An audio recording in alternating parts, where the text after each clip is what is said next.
Info Discovery کے معزز سامعین السلام علیکم۔ آج میں بات کرنے جا رہا ہوں دنیا کے 5 ایسے خطرناک ہیکرز کے متعلق جنہوں نے دنیا میں تہلکہ مچا دیا۔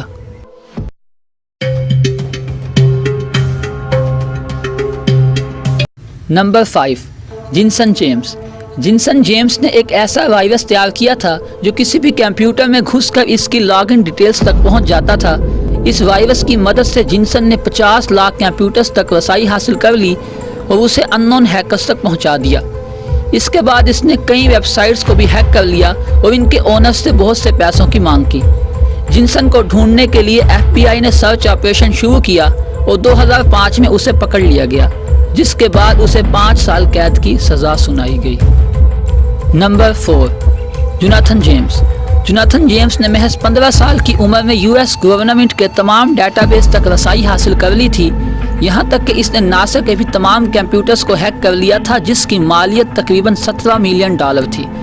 تنگ آ کر ناسا کو بھی 3 ماہ تک اپنے تمام نیٹ ورکس کو بند کرنا پڑا۔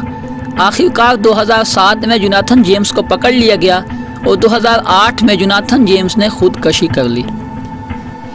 نمبر 3، گیری میکنن، جسے عرف عام میں سولو کے نام سے بھی جانا جاتا ہے۔ گیری میکنن نے 2001 میں US ملٹری اور ناسا کی سروس کو بھی ہیک کر لیا تھا۔ گیری میکنن نے US ملٹری کی بہت سے امپورٹنٹ سافٹ ویئرز اور فائل کو بھی ڈیلیٹ کر دیا، جس سے US گورنمنٹ کو $7 ملین کا نقصان ہوا۔ گیری میکنن نے US ملٹری کو ہیک کرنے کے بعد ایک میسج چھوڑا کہ تمہاری سیکیورٹی کو میں نے ہیک کر لیا ہے، میرا نام سولو ہے اور میں آگے بھی ایسا ہی کروں گا۔ گیری میکنن کا مقصد پیسہ کمانا نہیں تھا، بلکہ وہ تو اس بات کے ثبوت ڈھونڈ رہا تھا کہ ارتھ کے باہر بھی زندگی ہے یا نہیں، اور اس کے مطابق اسے اس بات کے ثبوت مل بھی گئے تھے۔ Number 2، anonymous hacking group. Anonymous کے بارے میں تو آپ نے سنا ہی ہوگا۔ یہ گروپ 2003 میں فارچون نامی ویب سائٹ سے شروع ہوا تھا۔ یہ گروپ آج بھی ایکٹیو ہے اور بہت بڑے پیمانے پر کام کر رہا ہے۔ یہ لوگ انٹرنیٹ فریڈم چاہتے ہیں اور مضبوط قانون بھی۔ یہ لوگ اتنے خطرناک ہیں کہ انہوں نے چائنیز گورنمنٹ، FBI اور CIA تک کو بھی نہیں چھوڑا۔ یہ لوگ نیٹ پر بڑی بڑی ویب سائٹس کو ہیک کر لیتے ہیں اور پھر بعد میں بھاری پیسوں کی ڈیمانڈ کرتے ہیں۔ ان لوگوں کو کوئی نہیں دیکھ سکتا، لیکن یہ سب کو دیکھ رہے ہوتے ہیں۔ نمبر 1، کیون مٹنک۔ کیون مٹنک کو ہیکرز کی دنیا کا بادشاہ مانا جاتا ہے۔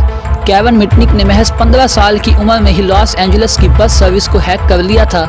جیسے جیسے کیون مٹنک بڑے ہوتے گئے، انہیں اپنے اندر چھپی سکلز کا احساس ہوتا گیا اور انہوں نے IBM، میٹرولا اور نوکیا جیسی کئی بڑی بڑی کمپنیز کو ہیک کر لیا۔ کیون مٹنک نے پینٹاگون یعنی US ملٹری کے وہ ہیڈ کوارٹرز جہاں پر سارا ڈیٹا سٹور ہوتا ہے، اس نیٹ ورک تک کو ہیک کر لیا اور یہ سارا ڈیٹا بھاری پیسوں میں دوسرے ملکوں کو بھیج دیا، جس سے US گورنمنٹ کو نقصان ہوا۔ 3 سال تک اسے FBI ڈھونڈتی رہی، لیکن یہ ان کے ہاتھ نہ آئے اور آخرکار 1995 میں انہیں اریسٹ کر لیا گیا۔ کیون مٹنک اپنے زمانے کے سب سے خطرناک ترین ہیکر تھے۔ مٹنک کہتا تھا کہ وہ ہیکنگ نہیں کر رہا، وہ تو سوشل انجینئرنگ کر رہا ہے۔ کیون مٹنک کو سزا دینے والے جج کے مطابق مٹنک اتنے خطرناک ہیکر ہیں کہ وہ صرف ایک فون کال سے نیوکلیئر وار شروع کر سکتے ہیں۔ سو فرینڈز، یہ تھی آج کی ویڈیو۔ اس طرح کی مزید دلچسپ اور انفارمیٹیو ویڈیوز دیکھنے کے لیے ہمارے چینل انفو ڈسکوری کو سبسکرائب کر لیں اور ساتھ ہی بیل کے آئیکن کو پریس کر دیں۔ ملتے ہیں نیکسٹ ویڈیو میں، تب تک کے لیے بائے۔